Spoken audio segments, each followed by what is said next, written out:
왜 그림 속 여인들은 화려한 양산과 모자를 쓰고 있을까? 명화로 보는 패션, 지금부터 모네의 그림을 통해 빅블러가 알려드릴게요. 패션의 역사에서 격동의 시대라고 알려진 1870년대 서양 여성의 패션은 빅토리아 시대의 화려함을 베이스로 다양한 사회적 변화와 예술적 영향을 받아 독특한 스타일을 구축하기 시작했어요.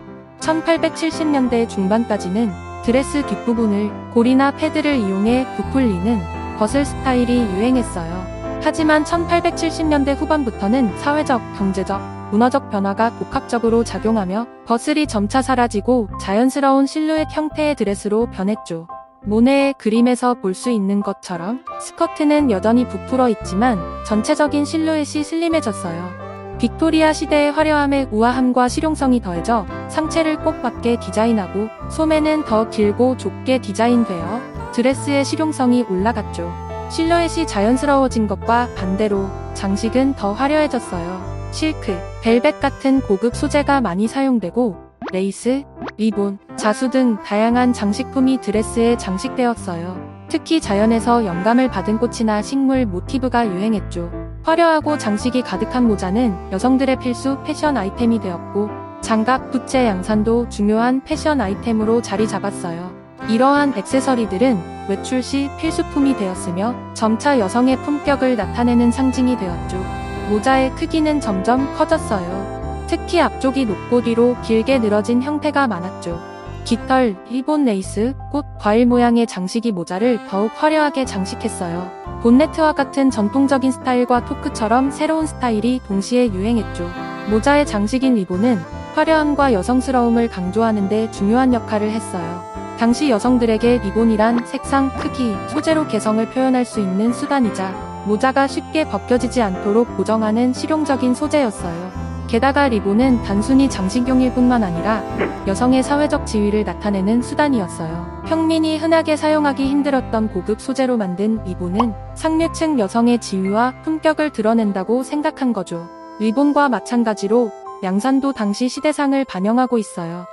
19세기에는 창백하고 흰 피부가 미의 기준으로 여겨졌어요.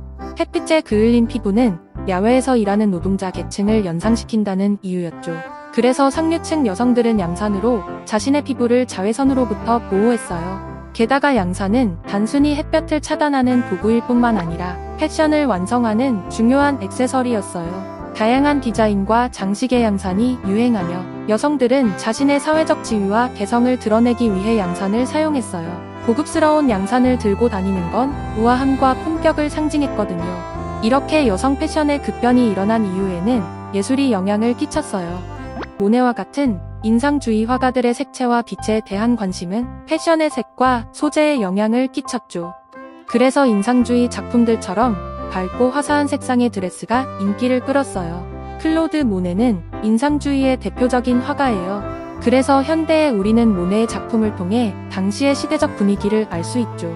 인상주의란 19세기 후반 프랑스에서 시작된 미술 운동으로 사진과 차별화되어 순간적인 인상과 빛의 효과를 포착하는 것을 목표로 해요. 인상주의 화가들은 전통적인 기법을 벗어나 자연의 변화무쌍한 순간을 담아내기 위해 노력했죠. 그래서 모네는 짧고 빠른 붓질을 하여 색과 빛의 변화를 표현했어요. 이러한 기법은 작품에 생동감을 주어 모네의 풍경화를 더욱 돋보이게 해요. 또한 모네는 색을 섞기보단 순수한 색을 나란히 배치하여 시각적인 혼합 효과를 주었어요. 멀리서 작품을 보면 색이 자연스럽게 섞여 보이게 하는 거죠. 그래서 모네의 작품에서는 여러 가지 색의 점을 사용하여 빛의 반사와 변화를 나타낸 걸 볼 수 있어요. 모네의 그림을 통해 알아본 19세기 말 서양 여성의 패션 재밌게 보셨나요? 빅블러를 통해 알고 싶은 내용이 있으시다면 언제든지 댓글로 남겨주세요. 빅블러가 쉽고 재미있게 알려드릴게요. 구독과 좋아요는 컨텐츠 제작에 힘이 됩니다. 빅블러의 여정에 함께해주세요.